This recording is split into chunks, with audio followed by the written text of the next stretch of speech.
ராமதாஸ் எடப்பாடி அவர்களுடைய சந்திப்பு இந்த அரை மணி நேரத்தில் என்ன பேசினார்கள் அப்படின்றத நமக்கு இருந்த கேள்வி.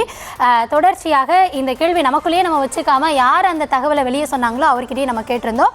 ராமதாஸ் தரப்பு தொடர்ந்து நம்ம பார்க்குறப்போ அந்த ராமதாஸ் தரப்பினுடைய அவருடைய ஆதரவாளராக இருக்கக்கூடிய அருள் எம்எல்ஏ அவர் தான் இந்த தகவலை வெளியே சொல்லியிருந்தாரு. ஆனால் என்ன பேசினாங்க அப்படின்றதெல்லாம் சொல்ல முடியாதுன்னு ஒரு போஸ்ட் போட்டிருந்தாரு.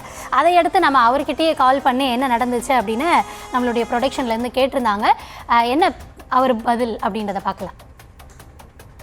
நேற்று எதிர்க்கட்சி தலைவர் எடப்பாடி பழனிசாமி ராமதாஸ் ஐயாவை சந்திக்க வந்தாங்க. அரை மணி நேரம் சந்திச்சு பேசணும்தான் நீங்க சொல்றீங்க. ஆனா எங்க செய்தியாளர்கள் அங்க வெளியே இருக்கும்போது 6:25 6:50 கிளம்பிட்டாங்க. மொத்தமா அவர் இருந்தது 25 நிமிஷம் தான். அரை மணி நேரம் சந்திப்பு நடக்கல அப்படின்னு சொல்றாங்க. அதுதான் நீங்க சொல்லிருக்கீங்க. சொல்லுங்க சார். 6:24 மணிக்கு வந்தாருங்க. சரிங்க.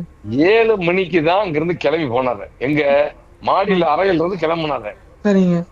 எங்களுக்கு நான் கூட்டணி பேசினாருன்னு போடல, வேற எதையும் நான் எந்த சப்ஜெக்டுமே சொல்லல. மருத்துவம் ஐயாவும் அவர்களும் எடப்பாடியார் அவர்களும் அரை மணி நேரம் பேசினார்கள். இதுல எந்த மாற்று கருத்தும் இல்ல. எல்லா இடத்துலயும் கேமரா இருக்குது. அந்த கேமரா செக் பண்ண தெரியும் போது. சரிங்க. இப்ப நீங்க சொல்றது அரை மணி நேரம் பேசினாங்கன்னு என்ன பேசினாங்க அப்படிங்கறத இப்ப நீங்க சொல்ல விரும்பல, அப்படித்தானே? என்ன பேசுறோம் நான் எப்படி சொல்ல முடியுங்க? அப்ப அந்த சந்திப்பு நடக்கும்போது யாரெல்லாம் உடன் இருந்தாங்கன்னு மட்டுமா தெரிஞ்சுக்கலாமா? அது தெரிஞ்சுக்கலாம்.